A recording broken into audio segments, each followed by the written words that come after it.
grabar y transmitimos. Bueno, les damos las bienvenidas a todos y a todas. Un gusto, digamos, coordinar en esta oportunidad un nuevo seminario de investigadores y becarios y becarias del Instituto de Investigaciones Ambrosio Gioja. Y en esta oportunidad, bueno, vamos a hablar de un tema que claramente nos involucra a todos, como docentes, como investigadores, que son estos desafíos de la educación virtual que, digamos, debido a esta ya famosa pandemia, a este COVID-19, de alguna manera nos involucra a todos y nos ha obligado a todos a ponernos al día, quizás con herramientas a las que no estábamos habituados, algunos quizás tenían algún conocimiento, otros no, a algunos les gustaba, otros no, otros quizás les gusta más esta versión que la presencial o viceversa, pero bueno, lo cierto es que nos encontramos ante la obligación de ponernos al día, pero también de encontrar, obviamente, cuáles son los déficits, cuáles son las deficiencias, y también cuáles son las ventajas y cómo se puede complementar la presencialidad a la que estamos habituados y esta virtualidad. Y para ello, digamos, contamos con tres de nuestros investigadores, que son Guillermo Ruiz, sí, que de hecho ya nos acompañó en un evento específicamente sobre este tema, que bueno, que estuvo súper interesante, y también nos acompañan María de los Ángeles Ramallo, que es becaria del instituto, y Nancy Cardino, que todos la conocemos, tanto Nancy como Guillermo son investigadores del CONICET, además del instituto y de ser profesores de nuestra universidad. Sin más, y para no, digamos, no demorar y utilizar bien el tiempo, vamos a estructurar el seminario, empezando con Guillermo, que tiene también una presentación, luego va a seguir Angie, María de los Ángeles Ramallo, y finalmente va a concluir Nancy, y seguidamente vamos a darle la palabra a todos los que estén interesados en preguntar. Digamos, pueden ir adelantando obviamente sus preguntas por el chat, tomamos nota y se las vamos a ir haciendo llegar digamos, cuando culminen las tres exposiciones, las tres presentaciones. Así que con esto ya le doy la palabra a Guillermo. Muchas gracias, Luciana, muchas gracias por la presentación y por la invitación. Quería compartir con ustedes una serie de plantillas. Me pide que el anfitrión me debería habilitar, por favor, para que pueda hacerlo. Me parece importante encuadrar esta presentación en una continuidad con el diálogo que iniciamos hace unas semanas atrás, en la charla del 20 de mayo del Instituto Gioja, que nos permite analizar el ejercicio de uno de los derechos fundamentales de los seres humanos, como es la educación, ¿no? Que tiene diferentes implicancias para la población, ya sea para la... le pido al anfitrión que me permita compartir, porque no me lo permite, que tiene diferentes implicancias, decía, para la población, ya sea la población adolescente, la población infantil, la población adulta, depende del nivel educativo en el cual hagamos foco, es diferente las implicancias que tiene la decisión del cierre escolar, que fue lo que analizamos la clase anterior. No puedo compartir las pantallas, a ver si me dejan, y no hay forma, no sé si hay forma de resolverlo, es una pena porque tengo unos datos que me hubiese gustado compartirlos, pero bueno, no hay caso. Lo que quería compartir, quizás si salgo y vuelvo a ingresar, no sé, espero alguna orientación de la coordinación, porque me hubiese gustado hacerlo. Perdón, Guillermo, Sí. no se requiere ningún tipo de autorización para que compartas pantalla. Si te aparece el botón en el medio verde, deberías poder hacerlo. Si No no, puedo. No no. puedo. Me parece una leyenda que dice el anfitrión inhabilitó la función de compartir las pantallas de los participantes. Si no, si tiene un minuto, nos remite esa presentación y lo transmitimos nosotros. Llevaría un poquito de tiempo, pero Bueno, si está interesado. por supuesto, ahí la envío por email. Son muy poquitas, así que se van a poder.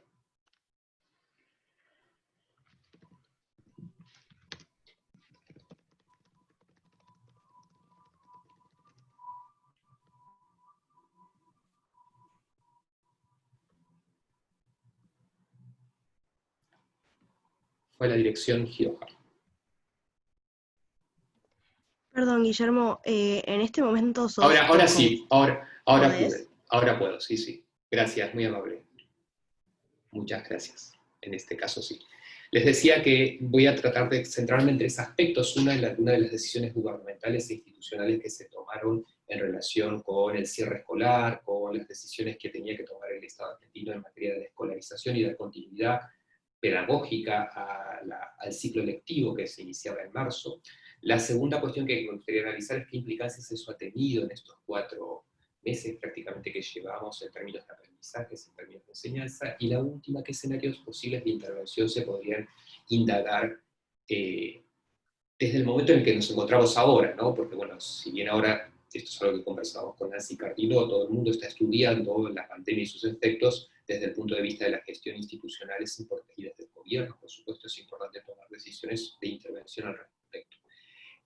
Siempre que hablo del sistema educativo, me parece importante ver las dimensiones de nuestro sistema educativo argentino, ¿no? Nuestro sistema educativo se caracteriza por ser un sistema muy desigual, con una amplia y diversa variedad de desarrollo institucional, que a su vez es tan diverso en función de las políticas que ejecutó el Estado argentino en los últimos 60 años, ¿no? Por los cuales se transfirieron servicios nacionales de educación a las provincias, se desreguló fuertemente la educación privada, se permitió la existencia de universidades privadas desde 1958, ¿no? Desde hace muchos años, y a su vez, en las últimas 3 décadas, fue objeto el sistema educativo de profundas reformas legislativas, ¿no? Hay una gran cantidad de normas que modificaron al sistema y algunas modificaron a las normas que habían empezado la modificación. Como vemos en estos datos, que son solamente descriptivos, a su vez agregaría una dimensión más, la dimensión del Estado federal. El federalismo en Argentina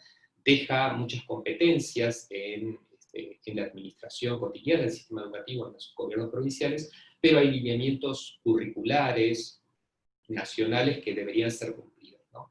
En función de estas características normativas y de regulación, lo que podemos ver con estos números son 2 datos que yo destacaría, porque sobre esto es lo que operan las decisiones que toman los gobernantes y las autoridades institucionales, ¿no? La fuerte presencia del sector público, ¿no? Piensen que tanto el Estado Nacional como los estados provinciales absorben más del 70% de la matrícula del sistema educativo, y esto es algo constante en todos los niveles. Y por otro lado, el claro desgranamiento. Si uno ve la población que asiste al nivel primario, la que asiste al nivel secundario, la que asiste al nivel terciario, y así al superior, universitario, vamos a ver que en cada caso hay menos gente, ¿no? Ese es un claro dato que nos dejan estos datos, que es equivalente a lo que suele ocurrir en el resto del mundo, ¿no? Esa pirámide en la cual se distribuye la población escolar.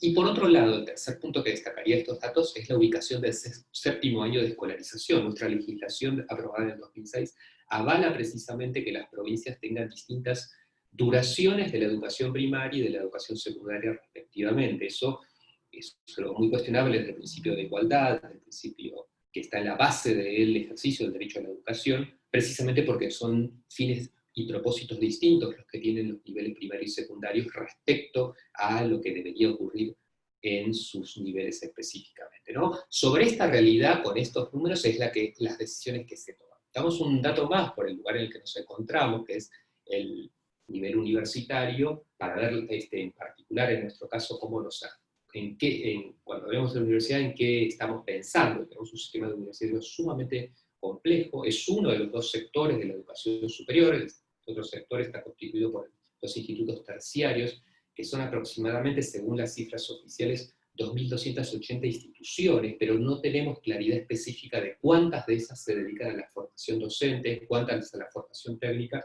y cuántas a la formación artística. Es algo que, si uno indaga las publicaciones oficiales del Estado argentino, no tiene el dato concreto. Eso no es un tema menor sobre las decisiones que uno tiene que tomar cuando transforma la educación presencial en virtual, porque también lo hace para el nivel superior terciario. En el caso universitario, tenemos un sistema universitario muy complejo.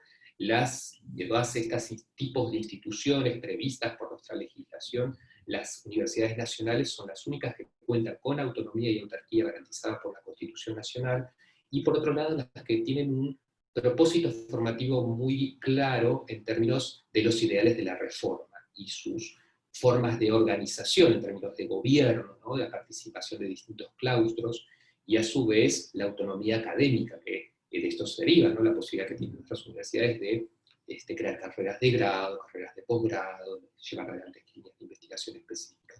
Sobre todo este panorama, sobre todo este universo, el Estado argentino desde a marzo de este año tomó esta serie de decisiones. Aquí en esta plantilla es un resumen, no las voy a leer.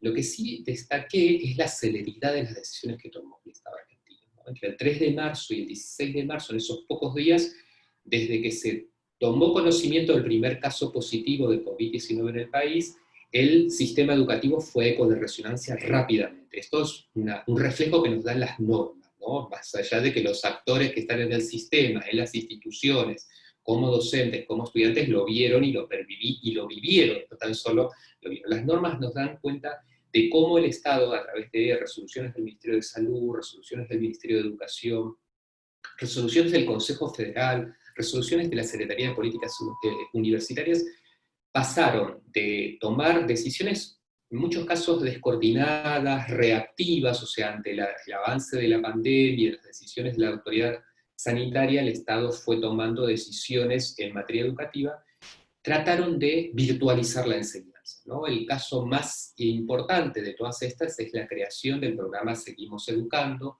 por parte del Ministerio de Educación, decisión que se tomó el 16 de marzo, el día que se suspendió el dictado de clases presenciales en todo el país, y que es un programa que tiene una comisión consultiva, que tiene varios objetivos, y yo destaco uno, precisamente uno central para nuestros intereses, no tanto para mí en particular, por la línea de investigación, sino para nuestros intereses como Facultad de Derecho, que es precisamente la de llevar adelante, cito textualmente, todas las acciones, ¿no?, para hacer efectivo el derecho a la educación, ¿no? Se le da centralidad entre los objetivos de estos programas y se asocia esa decisión con la virtualización de las clases presenciales. El programa montó una plataforma educativa, que tiene un link, que se suma al portal Educar, y que se suma a acciones que tienen que ver con brindar a las familias y a los docentes recursos, entrevistas, películas, para que ellos puedan planificar actividades en los niveles iniciales, primarios, secundarios. Junto a esto se suma también, como parte de las acciones de este programa, la producción y emisión de programación audiovisual a través de los 6 medios que dependen de la Secretaría de Medios y Comunicación Pública, de la televisión pública, Radio Nacional, canales Encuentro y demás, que se distribuyen en 2 bandas horarias de 2 horas cada una, tanto para los niveles inicial y primario, las bandas horarias son de la mañana y de la tarde, ¿no? O sea, como vemos, hay una gran cantidad de decisiones, reitero, muchas de esas descoordinadas, reactivas, o sea, no hubo tiempo para planificar, sino que fue y eso es algo que vamos a detenernos un poquito posteriormente, una de las características de este momento de tratar de sostener en la inmediatez la continuidad pedagógica sin dar lugar a planificar o ver algún horizonte. Y sin medir las consecuencias que esa decisión tan apresurada tenía sobre el conjunto de la población, porque reitero lo que veíamos en la primera plantilla, el sistema educativo argentino es muy desigual y es muy diferente, porque además el Estado, la sociedad argentina, el país es muy diferente.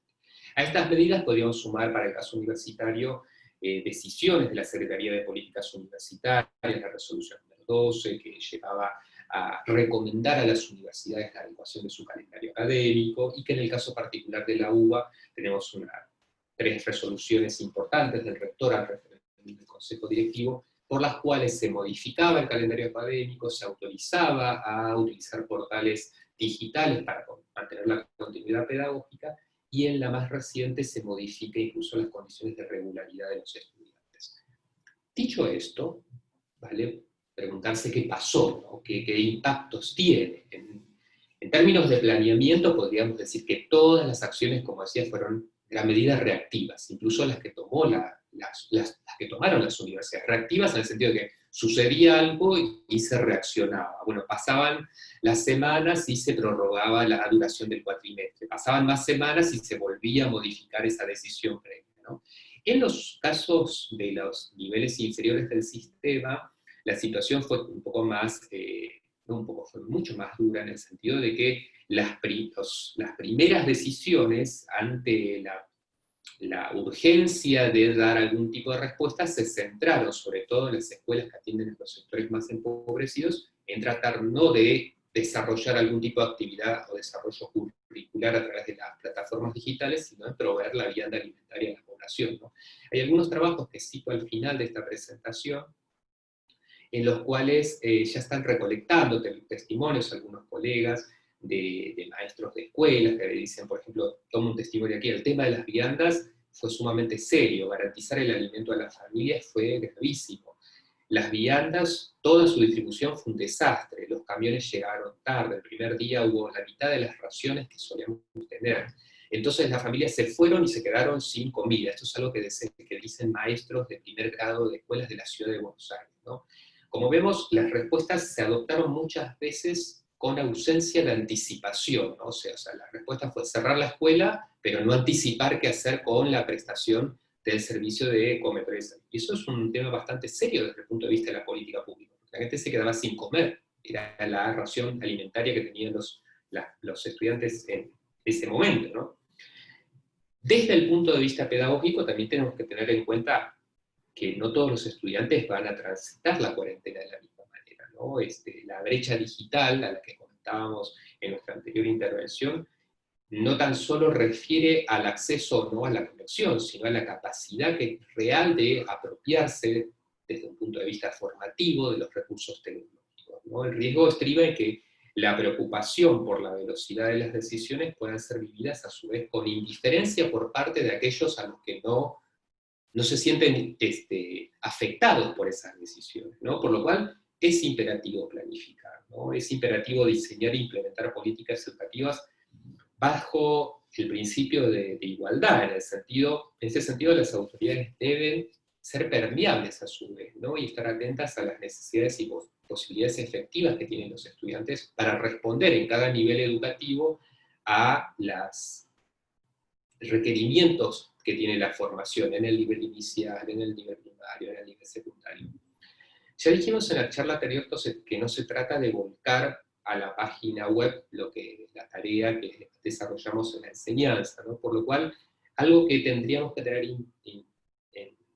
en cuenta de ahora en más es que se debería anticipar que los docentes van a encontrarse con una mayor heterogeneidad en el momento en que se termine la cuarentena y se vuelva a la presencialidad, ¿no? Si antes de la situación de crisis el diagnóstico del sistema educativo estaba marcado por las desigualdades, como comentábamos con los primeros datos, esta crisis global acrecienta las consecuencias de los déficits que ya tiene el sistema, ¿no? Aunque en el discurso oficial hay una intención, cuando hablo del discurso oficial, hablo de las autoridades nacionales, hay una intención de continuidad pedagógica para toda la población, los testimonios de los actores dan cuenta de que hay diferencias en las infraestructuras, en la conectividad, en las estrategias de enseñanza y en los usos formativos de los recursos tecnológicos disponibles, ¿no? ¿Qué impactos podemos encontrar en términos concretos de la tarea cotidiana de las escuelas? Ahí marqué tres, uno muy importante en términos de la formulación de calendarios académicos, calendarios escolares, depende del nivel, como lo llamamos distinto. El impacto es totalmente evidente, digamos, pierde el sentido el calendario. Si hay algo que tienen los calendarios académicos para un cuatrimestre, para 2 semestres, para un año escolar, para materias anuales, cuatrimestrales o bimestrales, es precisamente dar una coordenada, una orientación de secuenciación en ese tiempo de los contenidos de la enseñanza. Ese es un impacto realmente, ese es el impacto más notorio que sienten todos, los docentes y los estudiantes. ¿Cuándo va a ser el examen? ¿Cuándo vamos a terminar? ¿Cuándo termina el cuatrimestre? ¿Cuándo termina el bimestre?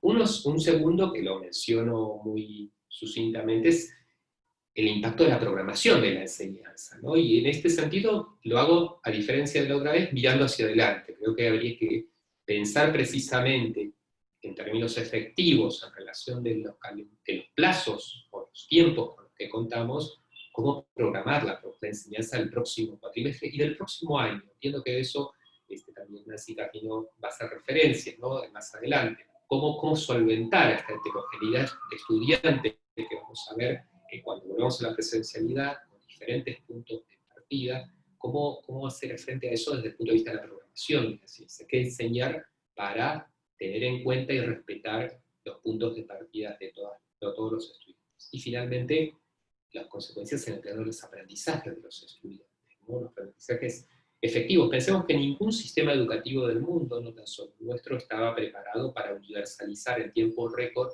la virtualización de las clases presenciales a través de plataformas digitales. Ninguno lo estaba preparado y ninguno tampoco está preparado para el retorno a la presencialidad luego de 2, 3, 4, 5, 6 meses de clases a través de plataformas digitales. Por lo tanto, eso creo que requiere que nos preguntemos, ¿qué estarán aprendiendo los estudiantes? ¿Qué estarán aprendiendo en el nivel primario? ¿Qué estarán aprendiendo? Están alfabetizándose precisamente, por eso es una formación y una educación básica de fundamento que permite desarrollar aprendizajes ulteriores. ¿Qué estarán aprendiendo en el nivel secundario, en términos de formación ciudadana, de formación para el trabajo, de formación propedéutica, es decir, para seguir estudiando? ¿Y qué estarán aprendiendo en la universidad, ¿no? ¿Qué estarán aprendiendo en nuestras facultades, universidades, ¿no? Es algo que habría que pensarlo con mucha honestidad para poder programar la enseñanza, que es el punto previo. Finalmente, algunos escenarios, esto me gustaría detenerme un poquito más quizás, posibles de actuación, ¿no?, pensando en función de estos impactos, que son algunos, reitero, no son todos, qué podríamos hacer, ¿no?, en términos de desarrollo curricular, en términos de medidas de seguridad, de bioseguridad para el retorno. Yo aquí marqué tres o cuatro puntos, quizás en términos generales podríamos decir que las instituciones quizás deberían identificar, ya sea en el nivel primario, secundario o superior, aquellos contenidos curriculares mínimos, sustantivos, que tendrían que estar presentes en el presente año académico, en este cuatrimestre, en el segundo cuatrimestre, y priorizarlos, ¿no? Hacer como una selección. Bueno, esto es como un núcleo duro de formación que sí o sí, de alguna forma, se tiene que al menos introducir a través de las plataformas digitales. Otro aspecto importante y asociado al anterior es la evaluación de los aprendizajes. Dejo aquí por fuera la cuestión de la acreditación, o sea, cómo acreditamos esos saberes, pero hago centro quizás en una posibilidad o en pensar en hacer un tipo de evaluación diagnóstica de los estudiantes. ¿Cuáles son los puntos de partida que ellos van a tener, ¿no?, cuando termine este periodo, cuando termine este cuatrimestre, cuando termine este año escolar y este año académico, digamos? Pensar, para poder programar o diseñar la enseñanza en los próximos cursos, hay que tener ahí un punto, un canal de enlace, ¿no?, con lo que efectivamente se desarrolló como contenido y con lo que efectivamente podemos hacer de aquí en adelante. En la universidad esto es más complicado, digamos, porque supone el diálogo entre los profesores responsables, la autonomía académica, y permite a los profesores desarrollos curriculares específicos, ¿no? Y a veces no está tan instalado el hábito de compartir y destacar. Pensemos aquí también que las universidades tienen distintas formas de organización de la enseñanza, ya sea por cátedras, por departamentos, algunas más proactivas para el diálogo y la colaboración, y otras que permiten más el desarrollo individual. Todas válidas, ninguna mejor ni peor. Pero quizás en este caso de pandemia y de crisis estructural sea necesario un mayor diálogo en resguardo del derecho a la educación, ¿no? Esto va a requerir recursos adicionales, recursos monetarios en un país empobrecido. Digamos, habría que revisar las pautas presupuestarias para las universidades, habría que pensar recursos para implementar medidas anticipatorias y preventivas de bioseguridad para el retorno, adecuaciones edilicias, quizás más días de clases, quizás los sábados, como era hasta 1952 en este país, como lo es en muchos países del mundo, ¿no? La distribución de la jornada escolar en algunos países incluye los días que aquí no se da clase. Es un periodo crítico, y creo que habría que tener en cuenta que quizás va a requerir de decisiones para solventar esos efectos críticos que tiene esta pandemia que se vive, ¿no? Y también definiciones que tienen que ver con, él puso una especie de plan de digitalización de las instituciones educativas, ¿no? Anticipar es incluso que no por si vuelve a ocurrir, por si hay un rebrote, digamos, ¿qué hacer? ¿No? Eso tendría que dar lugar, qué sé yo, a establecer un plan de acción tutorial online, sistemático, establecer directrices para monitorizar a los alumnos que están desconectados, establecer un programa o programaciones didácticas alternativas a la planificación presencial, ¿no? En caso de que vuelva a ocurrir un rebrote, que haya una programación ya para cada curso, de forma tal de que se puedan desarrollar a través de plataformas digitales, protocolos de seguimiento para los alumnos desconectados. Digamos, hay como muchas acciones que deberían ser anticipadas y no esperar a que esto ocurra, o vuelva a ocurrir con otra pandemia. Y finalmente, muy importante, esto no quiere decir que una vaya antes que la otra, una definición de medidas de higiene y distanciamiento interpersonal. En general, los diarios o periódicos hablan de distanciamiento social, y creo que el término más apropiado es el distanciamiento interpersonal dentro de las instituciones, ¿no? Pensar en un observatorio académico y sanitario que permita un relevamiento, recolección de datos y procesamiento que esté conectado con otros circuitos de información, ¿no? Toda una serie de protocolos que deberían ser definidos antes del retorno, ¿no? Como vemos, quizás lo último que aparece ahí, lo central es que habría que planificar incluso diferentes escenarios de aperturas. Si volvemos en agosto, ya sea a nivel primario, secundario o universitario, ¿qué sucederá? Si volvemos en septiembre, ¿cómo hacer con ese periodo que va a estar todavía trabajos a través de plataformas digitales? O si volvemos en octubre, o si no volvemos durante todo el año. Creo que es la hora, en este momento, en el cual no tan solo los docentes, digamos, sino la institución. Es ahí cuando se necesita precisamente el liderazgo de los responsables institucionales y los responsables políticos para respaldar políticas de programación. Porque en última instancia, de lo que se trata es de evitar que se dilate esta incertidumbre, porque se requiere hasta pensar un nuevo ciclo de la planificación educativa destinado a recomponer las consecuencias de esta pandemia. Bueno, hasta aquí mi presentación, traté de ser conciso y escueto en el tiempo para respetar la presentación de las colegas. Estas son las fuentes bibliográficas que consulté, como les comenté, y documentales, el informe del Ministerio de Educación, y me despido nuevamente con el lugar afectado por Clico Malarte. Muchas gracias.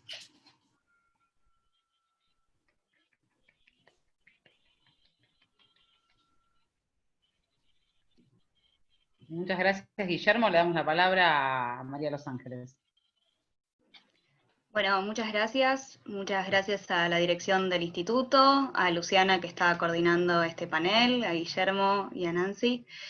Guillermo habló un poco de los distintos niveles educativos. Mi idea hoy era enfocarme en la universidad, más concretamente en la Universidad de Buenos Aires y en la Facultad de Derecho, pero creo que algunos de los puntos de los que voy a hablar son perfectamente trasladables a otras instituciones universitarias de características, por supuesto, similares a las de la UBA. Entonces, Guillermo también decía que a raíz, por supuesto, de la pandemia y del traslado de la enseñanza presencial a una enseñanza virtual, se fueron desarrollando muchas estrategias, tanto a nivel estatal como a nivel institucional, por parte, en este caso, de las universidades o de las facultades, y también individuales por los docentes en sus cursos, para conocer mejor las situaciones personales de los y las estudiantes y de qué forma la pandemia podría afectar su rendimiento en la cursada, en esta nueva cursada virtual. Dentro de estas estrategias se hicieron encuestas para conocer, entre otras cuestiones, con qué dispositivos y herramientas tecnológicas contaban los y las estudiantes, cuántas y cuántos tenían responsabilidades de cuidado y de qué forma esto podría afectar su cursada virtual, cuál era la situación laboral de las estudiantes y los estudiantes, y nuevamente de qué forma esto podría afectar su cursada y su rendimiento, y también se preguntaba por las preocupaciones o por los temores que podían llegar a tener las y los estudiantes en este contexto. Entonces, la idea de mi presentación es tomar estas encuestas y mencionar o destacar que ellas son valiosas en por lo menos dos sentidos distintos. En un primer lugar, estas encuestas nos muestran lo que decía Guillermo, ¿no? Un universo de estudiantes muy diverso, muy heterogéneo, con muchas desigualdades y una preocupación quizás por saber de qué forma la enseñanza virtual puede afectar particularmente a determinados grupos más desaventajados. Pienso en general en términos de clase, también en términos de género, ¿no? Y el tema de la inclusión o el tema de la igualdad dentro de la universidad, por supuesto que no es un tema nuevo. Sabemos que el ingreso irrestricto a la universidad ha igualado en oportunidades de acceso, pero seguimos con muchos problemas de deserción y de diferencias en el rendimiento de los y las estudiantes, y el traslado a una educación virtual podría acentuar esas desigualdades y esas diferencias. Entonces, primero voy a enfocarme en este punto, y luego yo creo que las encuestas tienen algo más valioso, y aquí comentaré algunas reflexiones que me surgieron de leer resultados de encuestas realizadas por docentes en la Facultad de Derecho, y estas reflexiones se relacionan con un ejercicio de la docencia más empática, más receptiva, y quizás hasta personalizada, podríamos pensar. Y me surgía la pregunta de si una docencia más personalizada podía ayudar de alguna manera al problema de la inclusión, o por lo menos a mitigar los problemas de la inclusión y de estas diferencias que marcaba. Y de qué forma esto podría ser posible en universidades masivas, ¿no? Como la Universidad de Buenos Aires. Entonces, voy a compartirles también una presentación muy breve que hice. Una primera aclaración, voy a arrancar con las preguntas que se hicieron en una encuesta que mandó la Universidad de Buenos Aires a todos las y los estudiantes, y también con algunas encuestas que me enviaron docentes de la Facultad de Derecho, a quienes aprovecho para agradecer porque me enviaron sus respuestas. No se trata de ningún tipo de análisis sistemático, y cuento con muy pocas encuestas realizadas por docentes en la Facultad de Derecho, especialmente si lo comparamos con el universo de cursos enorme de la Facultad de Derecho, y seguramente de todas las encuestas que han hecho docentes. Entonces, estos son simplemente algunas reflexiones que me surgieron al ver estas pocas encuestas con las que cuento. Entonces me voy a enfocar en los recursos tecnológicos, en el acceso a recursos tecnológicos, responsabilidades de cuidado y situaciones laborales, como les comentaba.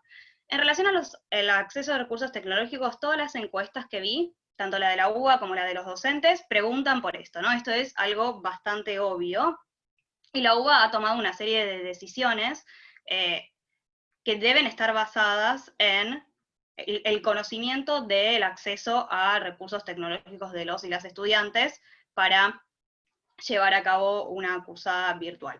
Pero, y ahí haría un paréntesis, conocer esto también es muy relevante para pensar en la educación en la presencialidad, ¿no? Porque sabemos que las diferencias de acceso a recursos tecnológicos o la brecha digital de la que nos hablaba Guillermo, impacta también en el rendimiento de los estudiantes en una cursada presencial. Entonces, de esta manera creo que todos estaríamos de acuerdo que con estos datos se pueden hacer mejores políticas institucionales. Pero ocurre que, o podría ocurrir, que todos estos datos recolectados por las universidades o por las facultades no lleguen a los docentes. A los docentes en relación con los estudiantes que tienen en cada curso, ¿no? Y nosotros sabemos, por lo menos en la Facultad de Derecho, que no es lo mismo tener un curso de primer año que del último año, o un curso de la mañana que de la tarde, de la noche. Los perfiles de los estudiantes son muy distintos. Entonces, bueno, los docentes han intentado recolectar sus propios datos sobre sus propios estudiantes. Y aquí algunos resultados de las encuestas que vi. Muchos preguntaban si los estudiantes tenían computadora con internet propia o si compartían la computadora con el grupo familiar. Y si bien un 50% o más de un 50% de los estudiantes de estas materias dijeron que tenían computadora propia, a mi entender el porcentaje de quienes compartían con el grupo familiar es importante.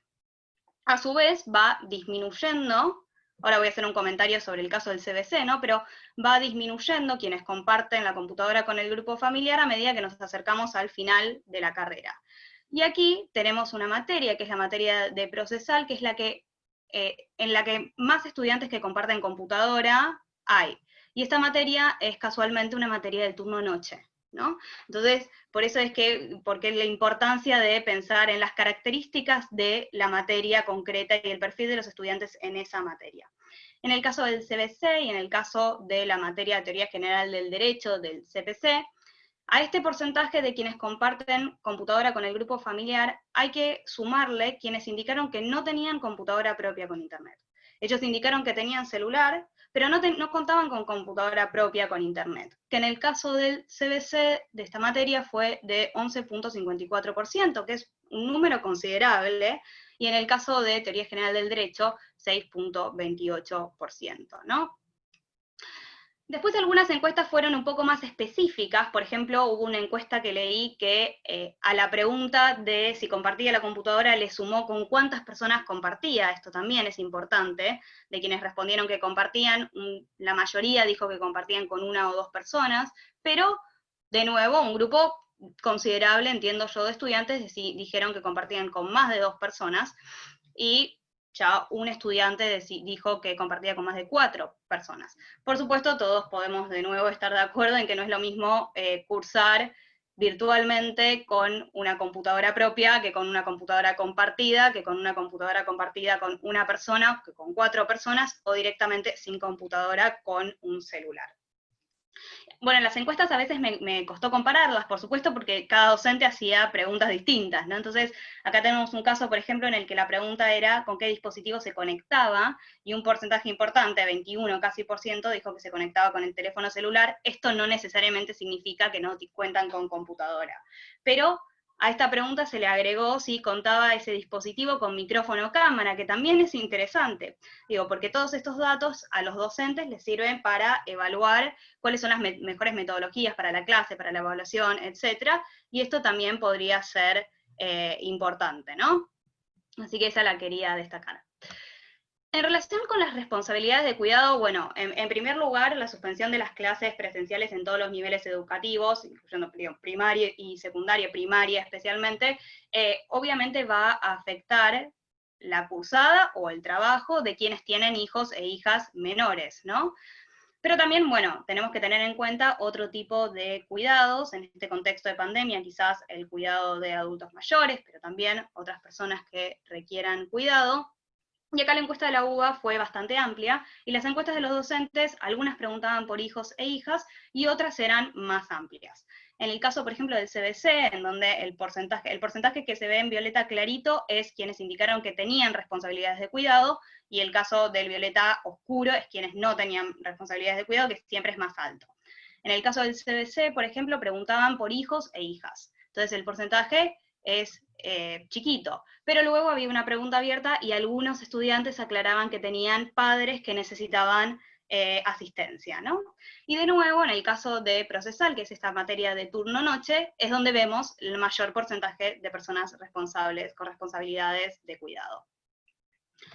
Y el último punto, la situación laboral. Bueno, en la encuesta de la UBA fue bastante exhaustiva en las preguntas relacionadas con la situación laboral de los y las estudiantes, y las encuestas de las docentes no mucho. Las que preguntaban, sí preguntaban especialmente por el trabajo en el aislamiento, si trabajaban o no trabajaban los estudiantes, si lo hacían de forma remota o presencial, y si lo hacían con horarios estrictos o flexibles.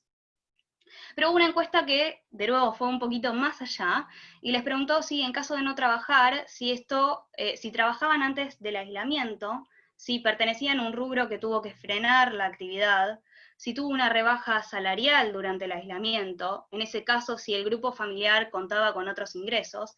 Esta última pregunta que tengo acá, que es ¿cuánto tiempo cree que su economía familiar puede sostenerse en caso de prorrogarse el aislamiento?, es una pregunta que hizo la UBA.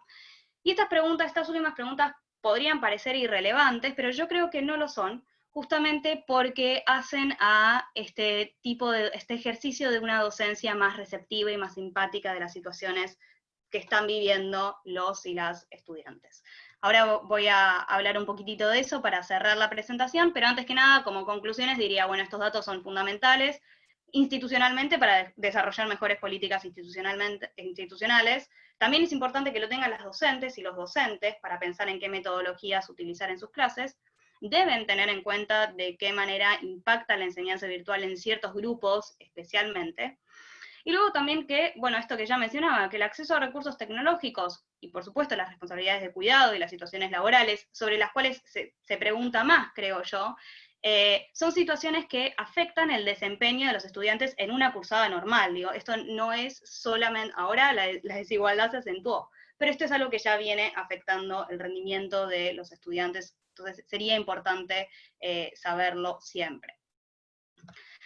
Bueno, y las reflexiones estas que les comentaba, a ver si luego quizás me pueden ayudar a pensarlo un poquito mejor, es cuando yo veía las encuestas de los docentes decía, bueno, ¿cómo es que tomarán estos resultados, no? O sea, harán un análisis como el que les presenté yo aquí, digo, tanto porcentaje de estudiantes no tiene computadora, tanto porcentaje son madres y padres, o se fijarán en qué estudiante es aquel que no tiene computadora, qué estudiante planteó algún problema específico y harán algún tipo de seguimiento o apoyo especial para aquel estudiante que tenga mayores dificultades. En este ejercicio de una docencia más receptiva y empática vi muchas preguntas sobre las preocupaciones, ¿no?, de los estudiantes. ¿Cuánta preocupación te genera el avance del coronavirus? ¿Qué es lo que más te preocupa? Si te preocupa tu salud, la salud de los argentinos, la salud de un familiar, la economía del país, la economía personal, perder el trabajo o la cursada académica, y en qué medida creías que estas preocupaciones pueden afectar tu desempeño en actividades académicas. Me parece que, de nuevo, si nosotros pensamos en quiénes son los que tienen mayores dificultades, y estas dificultades pueden ser materiales y también pueden ser emocionales, y hacemos algún tipo de seguimiento más personalizado, esto podría derivar en un mejor servicio docente. Quizás, no sé, algunas preguntas que me surgían. Luego también está el hecho de que para conocer toda esta información tenemos que hacer encuestas que no sean anónimas, y esto quizás es medio invasivo en la privacidad de los estudiantes, ¿no? Hasta qué punto preguntar. Pero yo creo que incluso encuestas que no son anónimas, en encuestas anónimas, no sé si lo dije antes al revés, digo, esta pregunta, saber toda esta información requeriría encuestas no anónimas, pero creo que encuestas anónimas también podrían ayudar, podrían tener un resultado similar, ¿no? En muchas vi preguntas abiertas, como del estilo de, si tenés alguna preocupación puntual, escribime un mail, y muchas también preocupadas por obtener un feedback. Quizás esta preocupación es porque es la primera vez que ejercemos este tipo de docencia virtual. En general los feedback los pedimos al finalizar las cursadas, y pensamos en que si algo no funcionó en un cuatrimestre, posiblemente no funcione para el siguiente, pero de nuevo creo que es importante que intentemos conocer el grupo que nos toca en el cuatrimestre determinado y cuáles son las mayores preocupaciones y las situaciones personales de ese grupo. Entonces, bueno, para finalizar estas preguntas con las que empecé, ¿no? Podemos, o sea, una docencia más empática y especialmente más personalizada, ¿podría ayudar de alguna manera a los problemas de rendimiento o a los problemas de retención en la universidad? Y de ser así, ¿qué estrategias podemos adoptar en universidades masivas, donde la docencia en general en universidades tradicionales se ejerce de manera más despersonalizada? Digo, reconozco que los docentes tienen muchas ocupaciones, que además tienen cursos en muchos casos con muchos estudiantes y muchas estudiantes, entonces ejercer una docencia personalizada a veces es conflictivo. Pero yo tampoco es que estoy planteando que hagamos una entrevista estudiante por estudiante para ver, bueno, comentame, no.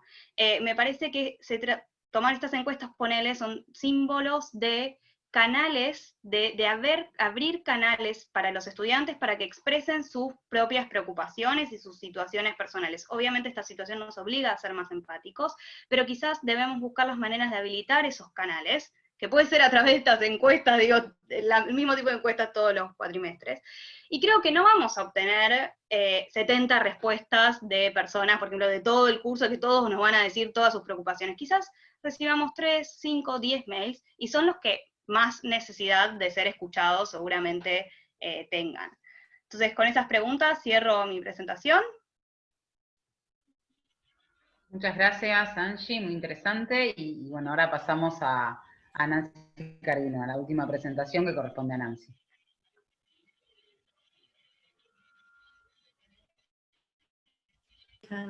Ahí está. Bueno, buenas tardes a todas, a todos los, mayoría amigos que están por allí, que veo, cuyos nombres veo. Un gusto escucharlos, por supuesto, escucharte primero Guillermo. Ayer justo nos anunció que salió su libro, el libro que coordina, que surgió de su última investigación sobre derecho a la educación, así que me parece que es una oportunidad perfecta para que salga, para anunciar el lanzamiento en forma de ebook por Eudeva de ese libro, y bueno, un gusto también escuchar a Angie las preocupaciones de los docentes, que en general, bueno, están tratando, me parece, las docentes de construir los datos que puedan construir. Creo que muchas de estas cuestiones que tienen que ver con qué tiene cada, o qué dispositivos tiene cada estudiante, salen de alguna manera en este contexto en el que estamos. Bueno, con respecto al contexto, yo prefiero llamar a este ámbito en el que estamos desarrollándonos, contexto de aislamiento y confinamiento, que no tiene nada de novedoso, pero me parece que es importante remarcar que hay un aislamiento porque no tenemos ninguna relación con ninguna relación física, me refiero a ninguna interacción en tiempo, en el espacio con estudiantes, ni con el resto de los docentes, ni con todo lo que hace a nuestra vida cotidiana, universitaria. Y confinamiento porque, bueno, porque eso, estamos desinstitucionalizados, o sea, hay una institucionalidad, pero una institucionalidad que no se deja sentir de la manera en que se deja sentir, por supuesto, cuando estamos dando clases dentro de una facultad. Yo recordaba cuando lo escuchaba a Guillermo, un primer video que salió apenas se suspendieron las clases en todos los niveles, y tenía algo así como decía o repetía, la escuela no para, o algo por el estilo, ¿no? Es decir, era un video motivacional, muy emotivo y demás, y que creo que casi todos, a lo mejor lo olvidamos ya, pero lo hemos visto. Y es cierto, ¿no?, que cuesta pensar que la escuela pare cuando todo el mundo está trabajando mucho más, o sea, las maestras, los maestros, los directivos, los estudiantes, los niños, las niñas, adolescentes están probablemente trabajando mucho más que lo que lo hacen cotidianamente, haciendo cosas que no sabían hacer hasta anteayer y que la verdad que sabemos hacer bastante mal. Entonces, en ese contexto es difícil pensar que efectivamente, bueno, la escuela ha parado, aunque todo esto esté pasando. Con respecto a lo que por lo menos yo más sé, que tiene que ver con el sistema, con la enseñanza en el nivel universitario y jurídico en particular, cuando se determina el aislamiento y la suspensión de clases, la verdad es que pensé que se iba a dar una diferenciación así tipo apocalípticos e integrados, ¿se acuerdan de aquella vieja grieta que marcaba ECO, ¿no? Pero la verdad es que lo que se dejó escuchar, y mucho, fueron, sobre todo yo diría que voces integradas, ¿no? Que nos vinieron a decir que bueno, que todo lo que se podía hacer, prácticamente todo lo que se podía hacer en forma presencial, se podía hacer en forma virtual, y hasta hubo quienes decían que se podía hacer mejor, ¿no? Me parece que eso es interesante porque no tuvimos prácticamente grupos en el sistema educativo que se hayan opuesto de plano, ¿no? Que hayan dicho, no, hay que cerrar, no hay que o sea, hay que cerrar hasta que podamos volver, ¿no? Y es un dato interesante, que creo que también hubo sospecho que hubo una especie de autocensura etaria, ¿no? O sea que realmente resistir era ser viejo, ¿no? Era no estar al tanto de las nuevas tecnologías, entonces de alguna manera creo que los jóvenes, las jóvenes llevaron esa delantera. Bien, nosotros sabemos que no todo lo que se puede hacer en forma presencial se puede hacer en forma virtual, está claro. Y además, es cierto que estamos en una primera instancia en la que recogemos algunas percepciones de los estudiantes. Yo he contestado varias encuestas, ¿no? Y he visto que recogen distintos datos, por ahí sobre distintas cosas, como mostraba, como decía Angie, después es difícil casar, ¿no? Es difícil poner en relación. Entonces todavía no sabemos mucho sobre lo que pasa efectivamente en el proceso de aprendizaje, en el proceso de enseñanza, en el proceso de evaluación misma, ¿no? Creo que pronto lo vamos a saber, pero por ahora tenemos solamente las impresiones que vamos generando a través de estos pocos sondeos, más algunas propias, ¿no? La experiencia que vamos ganando. Hasta aquí la modalidad virtual, por lo menos en el campo de la educación jurídica, era un complemento, ¿no? Era un complemento que algunas docentes usaban más intensamente, y en otros casos se tendía a usar poco, o usar como repositorio, ¿sí? Hemos tenido experiencia por ahí con Gonzalo, que por ahí está, me parece, evaluando alguna universidad pública que había, de las que han adherido al convenio, y por eso tienen una evaluación continua, ¿no? de sus docentes. No es que el resto de las universidades no hagan evaluación continua, pero bueno, al ceder el sistema de concursos para permanecer en la categoría, se impone esa evaluación continua. Y allí, por ejemplo, sí, uno de los datos a tener en cuenta era la utilización de la plataforma, en ese caso era una plataforma Moodle, pero después en los hechos veíamos que no teníamos acceso nosotros, la plataforma muda, entonces, ¿qué es lo que estamos evaluando? A lo sumo en las entrevistas, a alumnos, a estudiantes, a docentes, se podía hacer algo, pero no mucho más.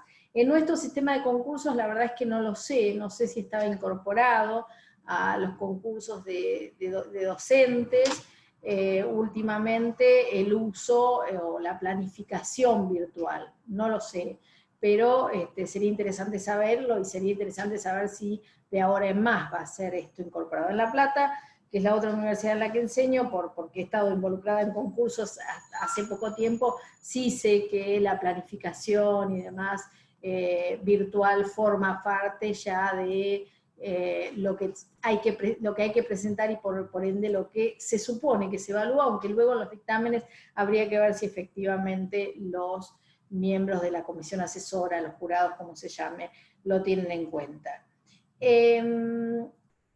Entonces teníamos una utilización, de hecho una utilización que era en general fuertemente promovida por las instituciones de esas plataformas virtuales, pero de un día para el otro no. En el caso de la UBA tuvo un tiempo como para adecuarse, en el que paró y se supone que preparó esas plataformas y demás. En otros casos hubo capacitaciones docentes. Lo cierto, y algunas universidades siguieron, ¿no? Siguieron sin, como marcaba Guillermo, en el nivel primario, en el nivel secundario, siguieron, es decir, no tuvieron un día siquiera, sino que al día siguiente que se determinaba la suspensión de clases, se marcaba también la continuidad. Yo quisiera marcar que nosotros tenemos, en el país prácticamente no tenemos experiencias de educación virtual completa en el campo de grado, de pregrado, como se llama en otros lugares. En estos días me pareció extraño que cuando empecé a preguntar, todo el mundo mencionaba una universidad de la que hemos visto publicidad muchas veces en el subte sobre todo, y en carteles en la calle, la Universidad Siglo XXI, que todo el mundo pensaba que era una universidad virtual como lo es, y a distancia, totalmente virtual, que sabemos que además ha tenido un crecimiento sostenido dentro del nivel de gestión privada que, como marcó Guillermo, es pequeño. Sin embargo, empecé a preguntarle a quienes, consulté la página no era no marcaba mucho si efectivamente toda la modalidad virtual, eran como modalidades híbridas, modalidades que son presenciales. Cuando consulté a gente que sabía que estaba estudiando Derecho en esa universidad, la mayoría como segunda carrera, me enteré que en realidad hay una parte que es virtual, pero que también hay presencialidad, y en la mayoría de las carreras, por ejemplo, en salud, si bien no hay carrera de medicina, hay otras carreras, son presenciales, en las ingenierías también tienden a ser presenciales, es decir, que no tenemos un sistema de educación como por ejemplo lo tiene España, ¿no? Con la UNED, que es pensada como educación a distancia, aún no en sus inicios, por supuesto, virtual, sino que lo que se producían eran libros y se estudiaba a través de libros, a través de guías. Esto no es algo que tengamos. Sí tenemos algunas experiencias en posgrado, ¿no? En posgrado, nosotros aquí en la facultad no tenemos, que yo sepa, maestrías que se dicten en forma virtual, o por lo menos que tengan toda su currícula en forma virtual. La Facultad de Jurídicas de La Plata tiene una maestría, los doctorados no, y he visto que algunas universidades privadas tienen sí una cantidad de maestrías y sobre todo especializaciones que se dictan en forma virtual. Esto me parece interesante porque lo que pareciera es que partimos de la premisa de que a mayor autonomía de los estudiantes, menor necesidad de escolaridad o permanencia y por ende interrelación cara a cara con los docentes en el marco de una institución para garantizar el proceso de aprendizaje, ¿no? Y esa diferencia entre niveles la marcaba bien Angie recién con el primer año, ¿no? El primer año quienes trabajan en CBC, en el caso de la universidad, y nosotros que trabajamos en primer año, en otros lugares, tenemos muy claro que ese primer año, esa adaptación ese aprendizaje del oficio de estudiante universitario requiere de un acompañamiento especial. Y no lo requiere solamente en la modalidad virtual, sino que lo que requiere siempre, quizás es una barbaridad que tengamos las mismas plantillas docentes, por ejemplo, para acompañar y para enseñar en tercer o cuarto año de la facultad que en primer año, que ahí se necesita, por supuesto, que una labor más de tutoría muchas veces, ¿no? Así que me parece que eso es algo para pensar, y es algo para pensar también en el regreso, o sea, si vamos a tener un regreso como se piensa que vamos a tener en forma escalonada, bueno, primer año en particular creo que debería ser muy tenido en cuenta.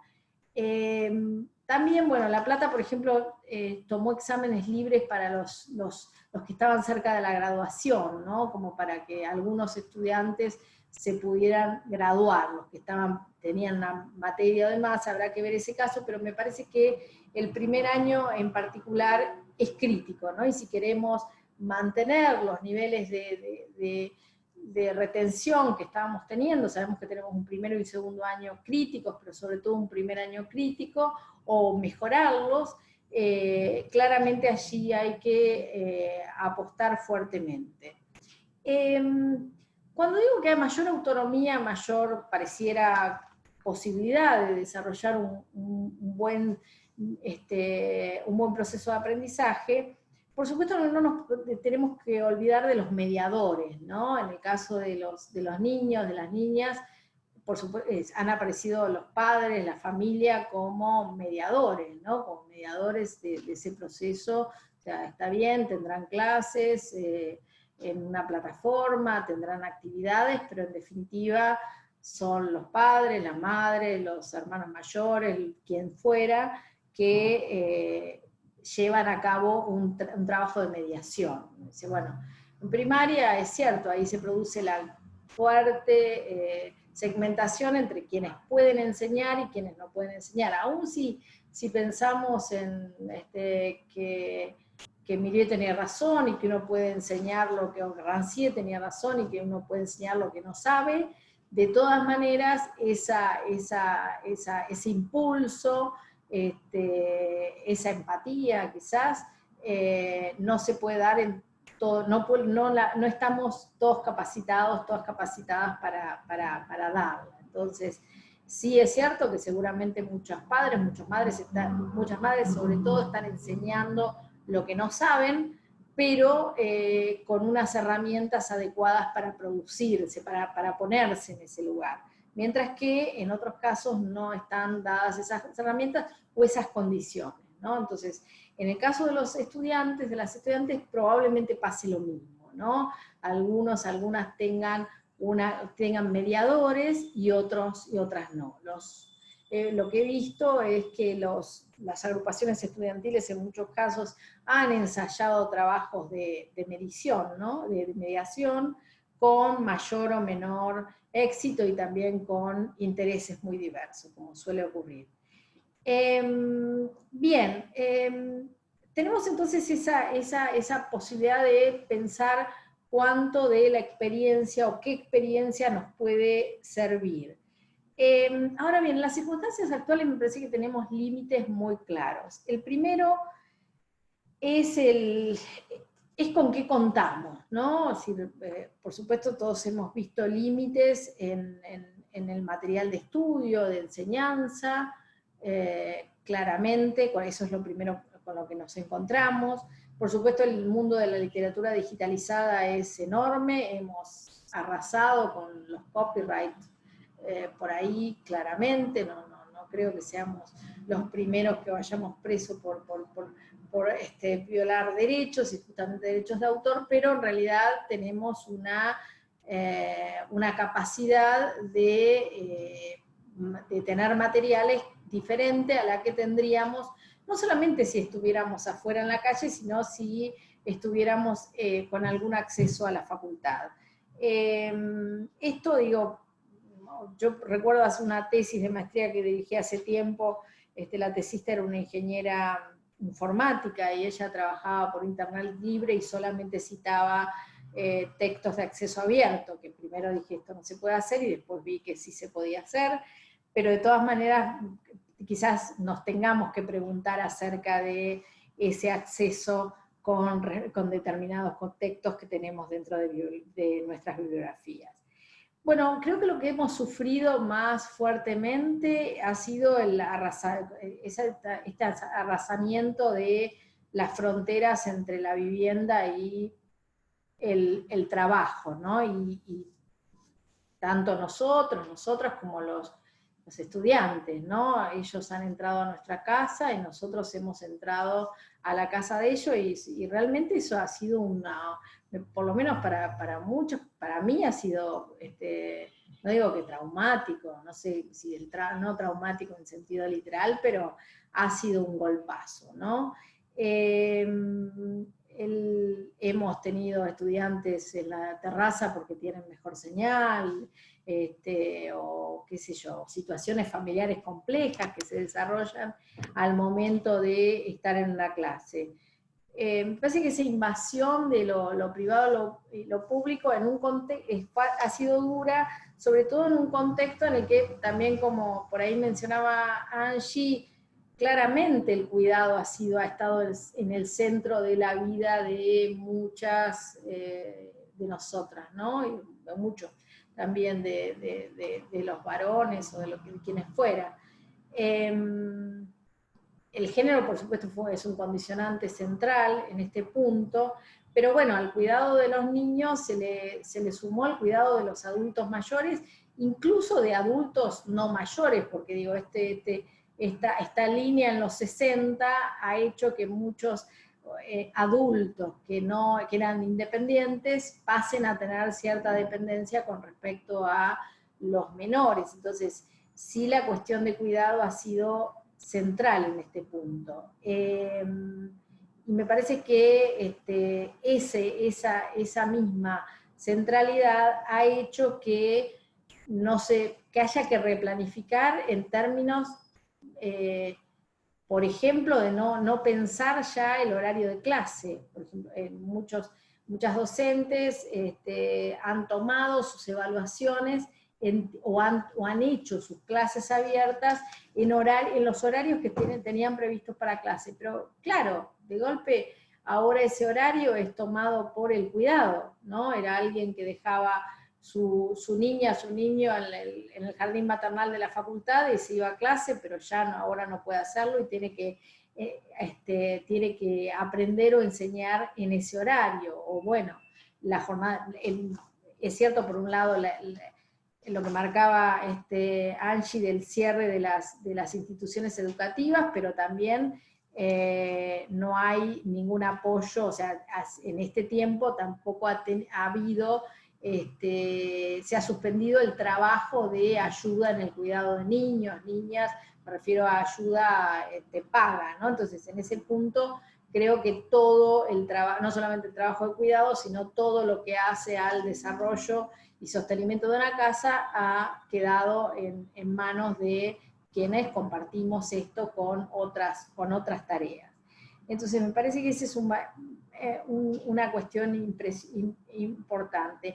Mi impresión también es que se ha sobrecargado dentro de quienes enseñamos a las más y los más jóvenes, ¿no? Porque como son los que supuestamente se manejan mejor en el área tecnológica, muchas cátedras han descansado sobre sus ayudantes, sus jefes de trabajo prácticos, lo que fuera, no necesariamente las cuestiones técnicas, sino por ahí las cuestiones que tienen que ver también con lo sustantivo. Y eso me parece que probablemente nos vaya enseñando o deje algún sedimento en este punto.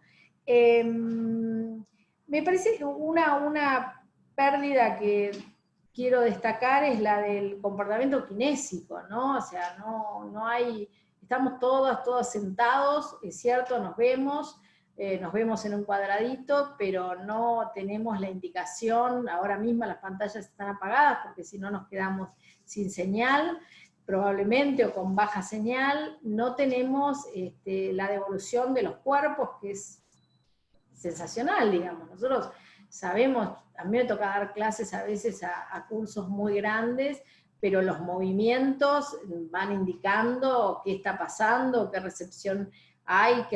En este caso, habrán visto que en general la participación de estudiantes ha tendido a disminuir, sobre todo en grupos grandes, y se ha combinado la oralidad con el chat, ¿no?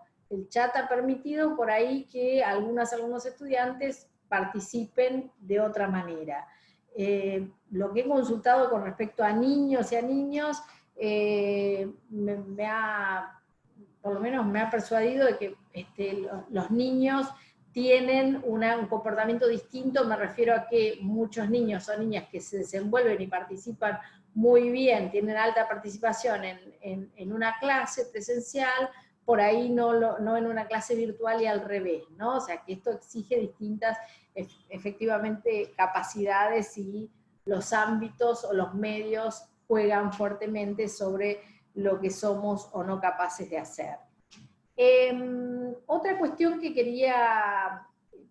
sobre la que no voy a abundar, pero que ya han marcado, las dificultades de conectividad, que no son solamente tener un aparato, porque uno puede tener un dispositivo, una computadora personal, pero tener señal, digamos, es el centro de la disputa, ¿no? O sea, quién toma el mejor lugar en la casa y quién desplaza el resto, bueno, ha sido central, ¿no? Hemos tenido que pelear en este tiempo si es preferible la actividad que estamos haciendo nosotros o la actividad que está haciendo están haciendo el resto de los integrantes de la familia, porque aún quienes tenemos dispositivos suficientes y quienes por ahí tendríamos lugar para aislarnos, de hecho no podemos hacerlo porque tenemos que estar cerca de un módem, ¿no? De un replicador o lo que fuera. Así que ese ha sido, me parece que un dato de mucha angustia sobre todo, ¿no? Es sumamente angustiante estar todo el tiempo pensando si la señal se pierde, si la señal vuelve, si alguien se desconecta, estas cuestiones, que hacen a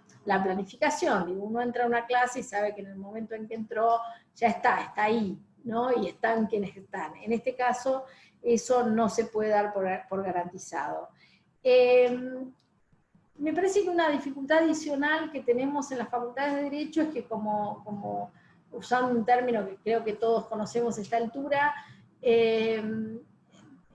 nosotros tenemos una organización de currículum de colección. Esto es, las materias de alguna manera se cierran sobre sí mismas y en general las docentes son especialistas en esa materia y no están tampoco en condiciones de enseñar otras materias, ¿no? No es que si quisieran retomar quien dicta una materia y tiene otra anterior, puede o está en condiciones o se siente en condiciones de dictarla.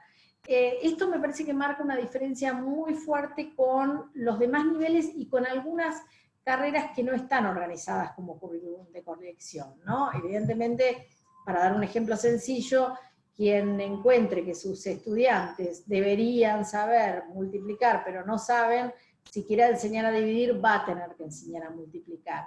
En nuestro caso esto puede no ocurrir, entonces probablemente acreditemos algunos espacios curriculares que no se retomen, y eso probablemente redunde en la falta o la pérdida de algunas capacidades y también probablemente en fracasos posteriores, ¿no? Creo por otra parte es interesante mirar lo que ha pasado en otros niveles y en el mundo, ¿no? En el mundo, digo, ¿qué han hecho otras universidades? El otro día Marcelo creo que citaba el caso de algunas universidades que han decidido no calificar numéricamente, ¿no? Sino tomar aprobado o desaprobado, que creo que es una medida que desahoga bastante. En la mayoría de los sistemas se han impuesto, sobre todo los que tenían mucha intervención de las TICs, se han impuesto evaluaciones. Alguien dice que ¿se escucha bien? ¿Se está escuchando? Porque me dice, bueno,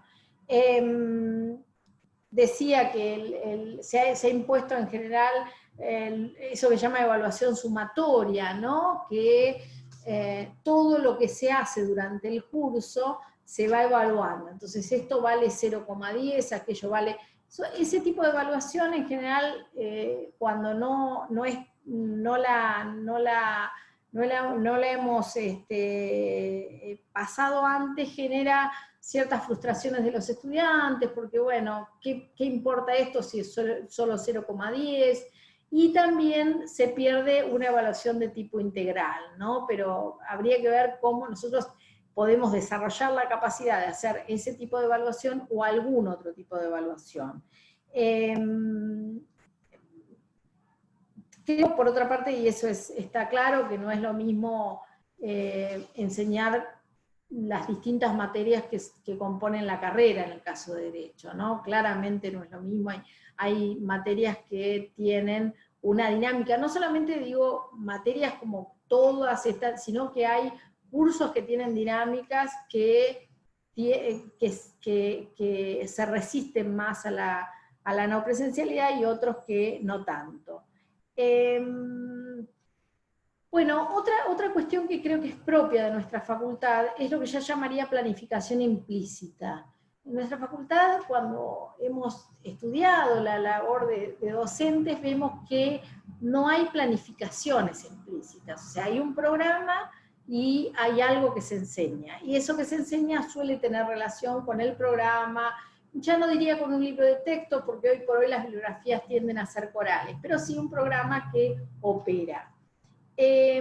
me parece que uno de los problemas en este momento justamente es que hay que replanificar, pero cuando uno no tiene una planificación explícita, es difícil armar otra planificación, ¿no? Entonces, allí nos encontramos, yo estoy de acuerdo con lo que decía hoy Guillermo, pero esto es difícil, me parece que en este contexto de la enseñanza del derecho en particular.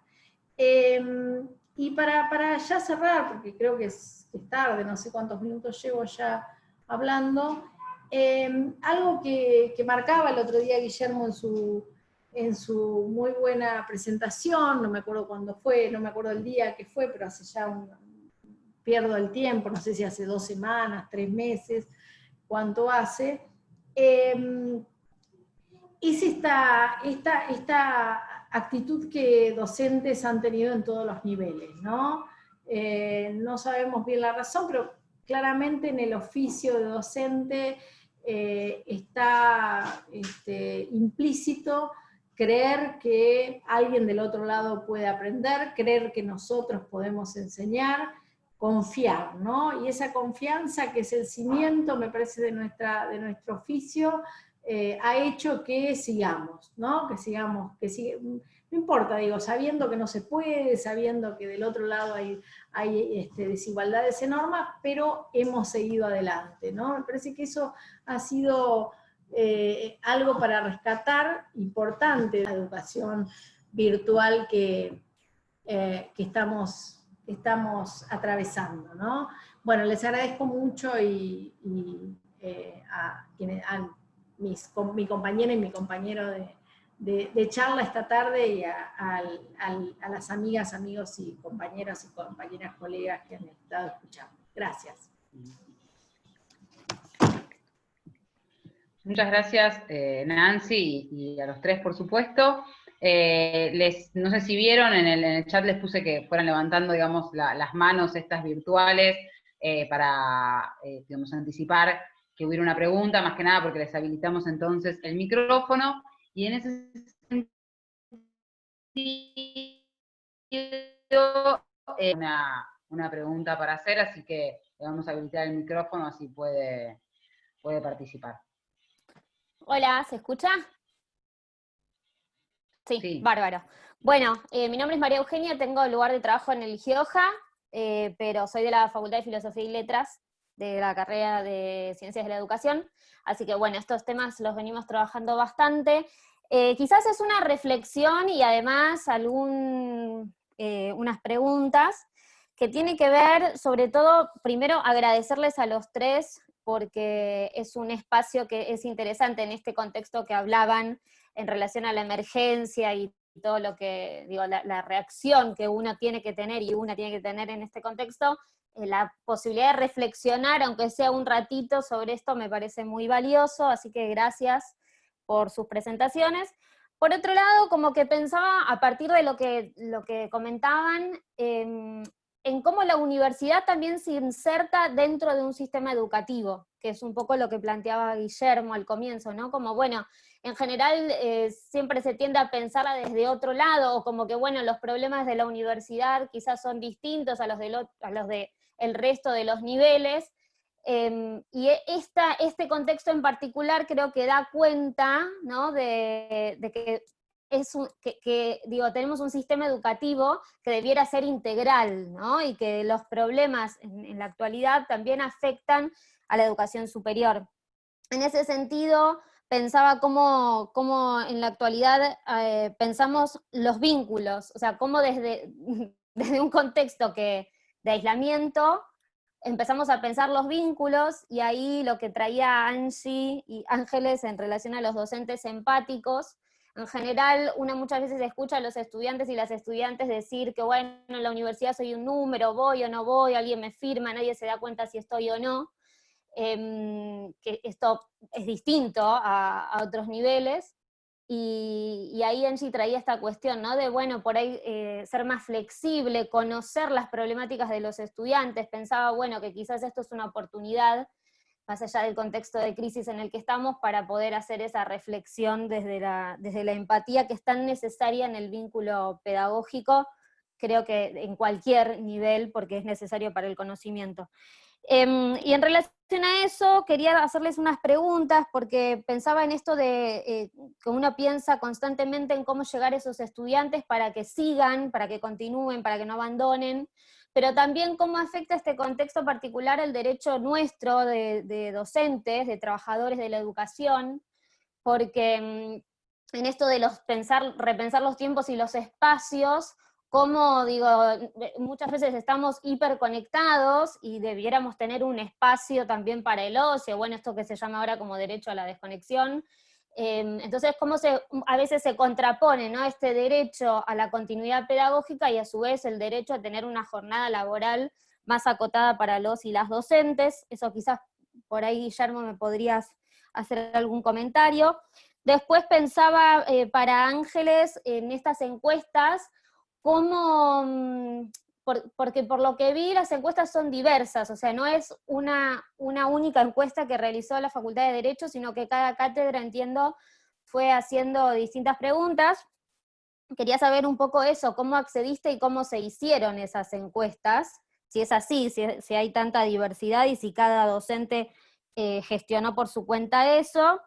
Y después también, en relación a lo que decía Nancy, preguntarle por este tema de la evaluación. Creo que la situación de repensar este vínculo pedagógico desde los estudiantes y las estudiantes, y esta pregunta de si podemos enseñarle a todos por igual, se ve como trastocada, y en eso creo que también se trastoca la evaluación, ¿no?, que en general suele ser la misma para todos. Entonces, ¿cómo se puede repensar a futuro también, teniendo en cuenta que en algún momento vamos a volver a la presencialidad y que espero que esto que estamos viviendo sea un aprendizaje en términos pedagógicos, pero también en términos de proponer, de tener como bandera esto que es la inclusión, ¿no?, que la solemos reservar para los niveles obligatorios y no para la universidad, aunque también es un derecho, ¿no?, el derecho a la educación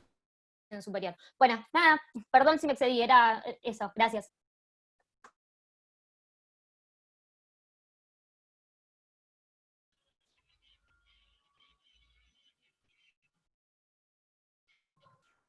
No sé si tienen el micrófono. ¿Ahí me oye? ¿Se oye?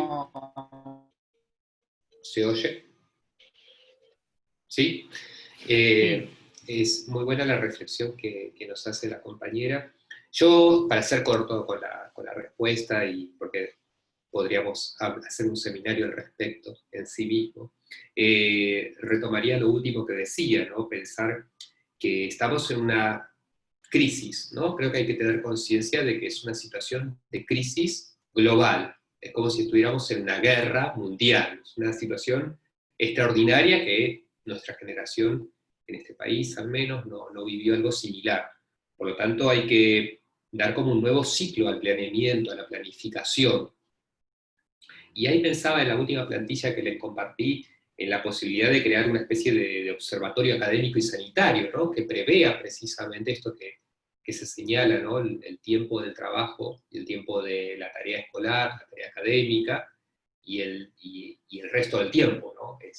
Llámese como sea que se llame, la familia, la salud, el ocio, lo que corresponda, ¿no?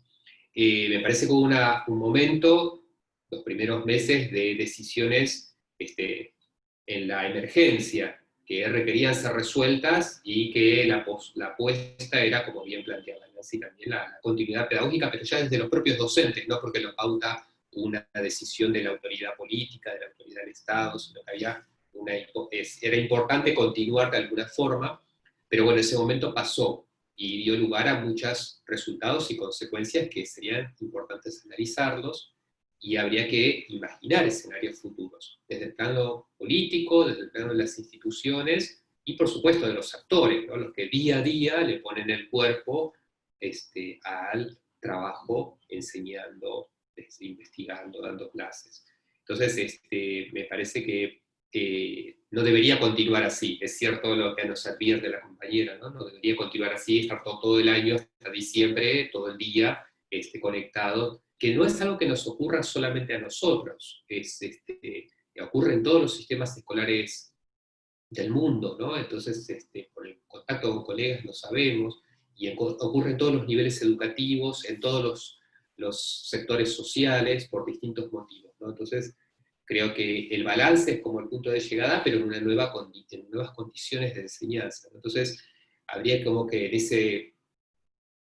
con esa apuesta, digamos, de una planificación de nuevo tipo, una planificación que trate de recomponer las consecuencias de la pandemia, no tan solo cuando volvamos a la presencialidad, sino si continuamos de esta forma, anticipar, bueno, escenarios de reapertura, como qué contenidos curriculares serían los prioritarios, ¿no?, para ser enseñados en estas condiciones, ¿no?, porque tenemos un sistema educativo muy diferente.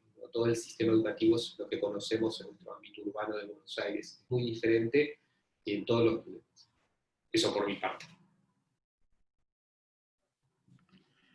Bueno, respondo a la pregunta de las encuestas, gracias por el comentario, además me parece como súper interesante pensar esto un poco de lo que hablaba, pero en términos comparativos, pensando cuando pensamos en la universidad con niveles previos, ¿no? En los que nos parece bastante obvio que es necesaria esta empatía, bueno, y la perdemos de vista en la universidad.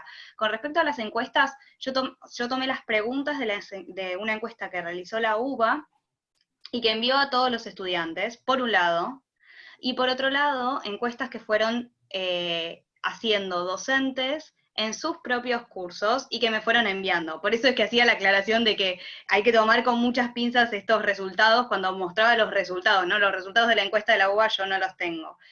Por supuesto que estas encuestas tienen fines distintos, ¿no? El fin de la UBA es hacer alguna política institucional, los fines de los docentes quizás son, también como nos decía un poco Nancy, recabar un poco de información, medio a los ponchazos también, digo, al principio, para ver qué hacemos en función del grupo que nos tocó en este cuatrimestre.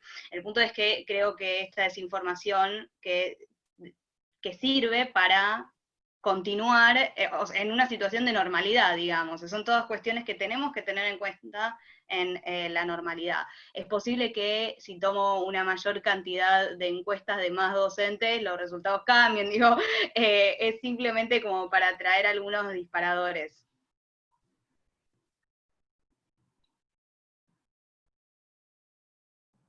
Bueno, gracias Maru por tu pregunta. Con respecto a evaluación, lo que sí he visto es que, claro, la evaluación domiciliaria que se impone implica una mayor elaboración, es decir, esta idea de tomo lo mismo a todos, la idea es que justamente no pueden estar produciendo, o sea, lo que antes hubiera podido ser en este sentido muy tradicional, la buena respuesta, todos responden adecuadamente, o sea, todos repiten más o menos lo mismo, en malas tradiciones, a eso me refiero, ¿no? Ahora pareciera que vira hacia una posibilidad de un trabajo más creativo. Lo que no sabemos es si efectivamente esas son capacidades que se van generando, o si estamos pidiendo trabajos creativos y no hubo nada en el proceso de educación que generara, ¿no?, esas habilidades. Ahí podríamos pensar que hay una asimetría fortísima, o sea, pero me parece que los instrumentos de evaluación en este contexto se están dinamizando, se están pluralizando. Habrá que ver qué es lo que queda, qué es lo que sedimenta de esto, ¿no? Y qué es lo que, pasada la virtualidad, desaparece. Yo creo que por ahí puede haber algo interesante para sondear, ¿no? Pero bueno, vamos a ver, vamos a ver. Muchas gracias a los tres. Hay no sé si me escuchan bien, porque bueno, para variar dice que la conexión es inestable. Hay una pregunta de Lina Ibarra, colega del instituto, que bueno, agradece a todos por el análisis, y es una pregunta dirigida principalmente a Nancy. Algunos filósofos de la tecnología diferencian entre herramientas y máquinas. Unas están al servicio del humano y las otras lo ponen a su servicio. Quiero preguntarle a Nancy, pensando en la enseñanza virtual, cómo la irrupción de la tecnología digital en educación, de qué manera explotar la potencialidad de las primeras y si es posible eludir el vicio de las segundas. Bueno, ahí ladró un perro. Es una pregunta de Lina para vos misma, pues sos la que estás en mejores condiciones para contestar esto. Ay, me fui, apagué el video, es que estaba buscando un libro para contestar, estaba pensando en una amiga que hizo su tesis sobre la TECNE, ¿no? Y estas cosas, en la escuela de Frankfurt, sobre la escuela de Frankfurt, justamente. Creo que en este punto, me parece que estamos más o sea, todo lo que estamos haciendo, lo estamos haciendo en función de las herramientas que tenemos. O sea, está en primer lugar, no es que está en primer lugar qué queremos enseñar, sino es qué podemos hacer en base a la herramienta que tenemos. Y claramente eso está mandando, o sea, cosa que, bueno, no podría decir, sí, es cierto que en un aula puedo decidir usar el pizarrón o no usar el pizarrón si tengo pizarrón, o puedo decidir usar unas diapositivas si tengo, pero digamos que ahí nuestro cuerpo todavía, digo, con todas las restricciones que tenemos para que nuestro cuerpo asuma su libertad, de todas maneras, y el cuerpo y los cuerpos tienen, me parece que una mayor capacidad de ir generando ciertas relaciones. En este punto, insisto, en primer momento creo que todo está supeditado a lo que podemos hacer, es decir, somos manejados, ¿no? En este momento somos un instrumento de Zoom más que, por eso me parece que Kandinsky lo vio mucho mejor y lo pintó, no digo mejor que yo porque esos círculos concéntricos, hasta ahí me animo, ¿no? Creo que el problema no es pintar círculos concéntricos, sino darles un sentido, y de eso se trata. Y por ahora lo que se puede hacer es pintar círculos concéntricos como yo, no darles el sentido y el vuelo que les dio Kandinsky. Gracias, Elina, por la pregunta. No veo en principio que haya manos levantadas, no sé si entre los propios expositores por ahí se quieren hacer algún diálogo, establecer algún diálogo. Les dejo unos minutos para ellos si lo desean, o si alguno quiere hacer alguna pregunta de los participantes. Samantha creo que tiene una consulta. ¿Quién? Samantha. Ah, buenísimo. Samantha, le abrimos el micrófono.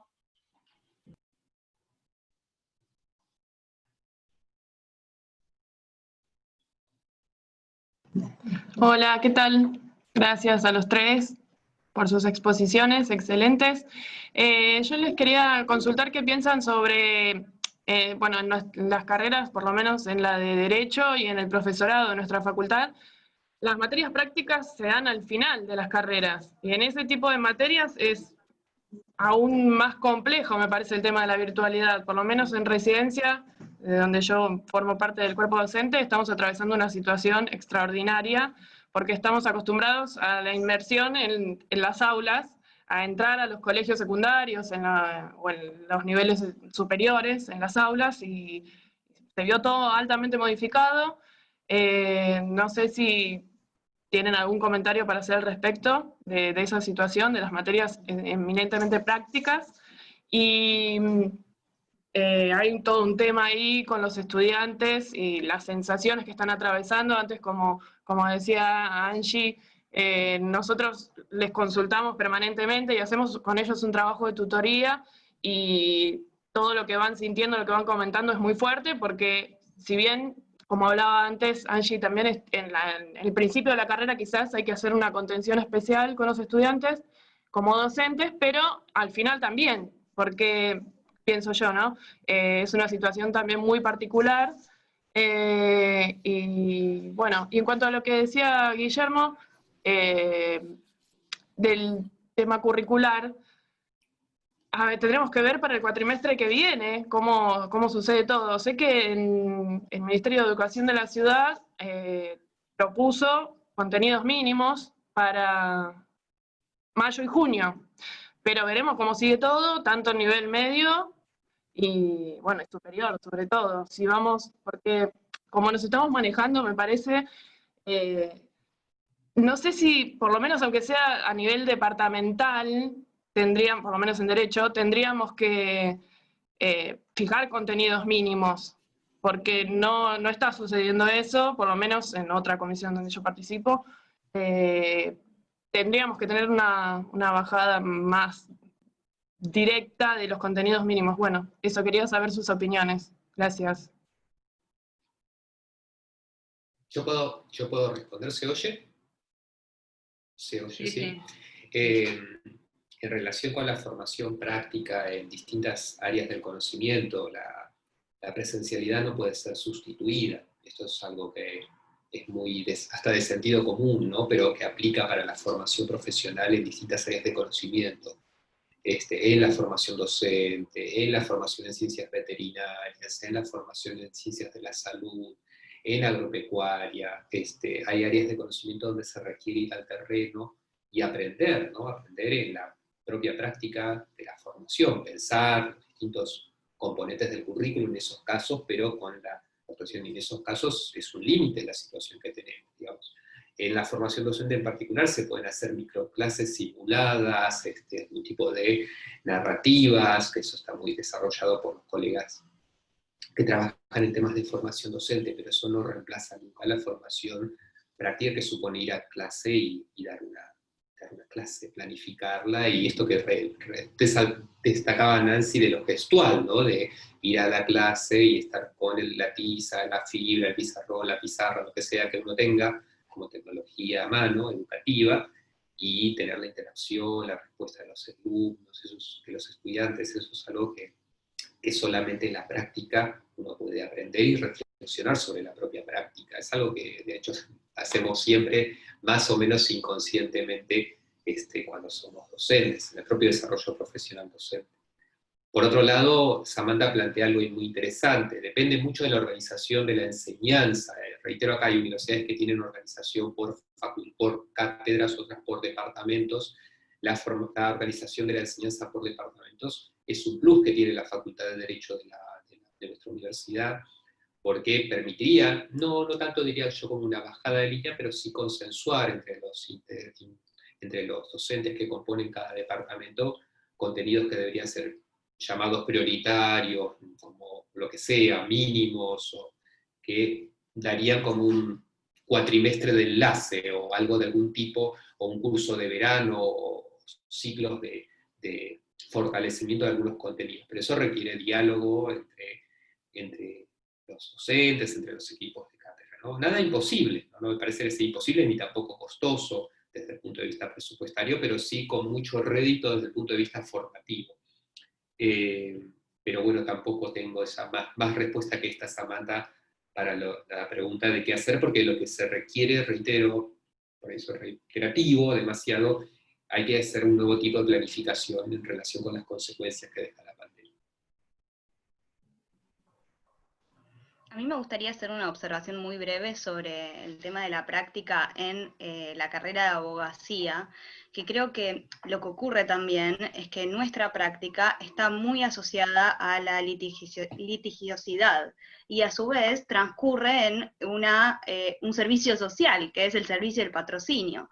Y posiblemente los docentes a cargo de la práctica profesional sean especialistas en lo litigioso y no en otras prácticas de la abogacía, ¿no?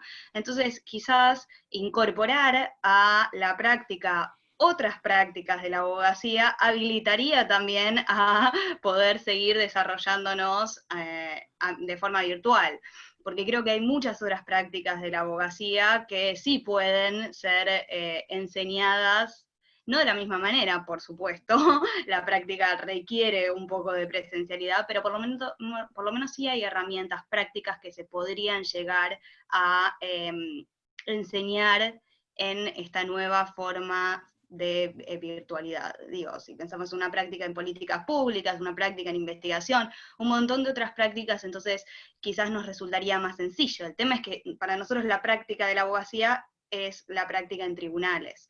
Entonces eso creo que sería como una observación que haría nomás.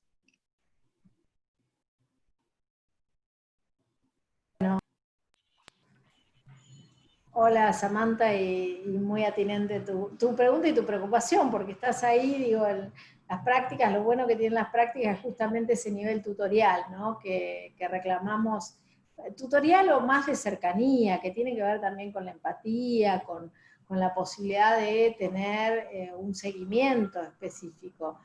Creo que lo que también nos falta en este contexto tan dramático y que se nos ha venido encima, es atender a las particularidades en todos los sentidos. Es decir, yo creo que hay cosas que necesariamente habrá que dejar en suspenso, o parte en suspenso, ¿no? La universidad ya ha determinado, bueno, ha cambiado su calendario, el año que viene no va a haber inscripción no sé cuándo el CBC creo que inscribe en noviembre, por supuesto que va a ser más adelante, van a empezar las clases más adelante, va a haber, por lo visto, una adecuación para completar el secundario.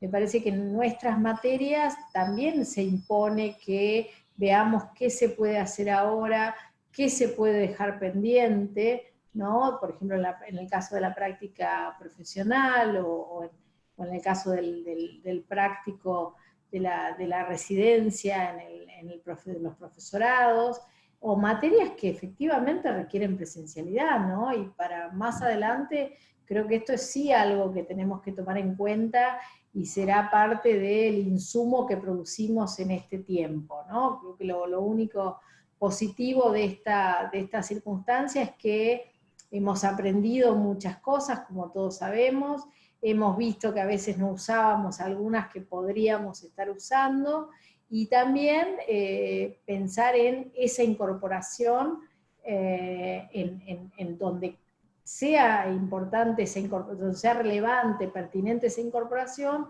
pero también pensar la presencialidad como para aquellas tareas, para aquellos contenidos, para aquellos objetivos que no se puedan cumplir en forma presencial.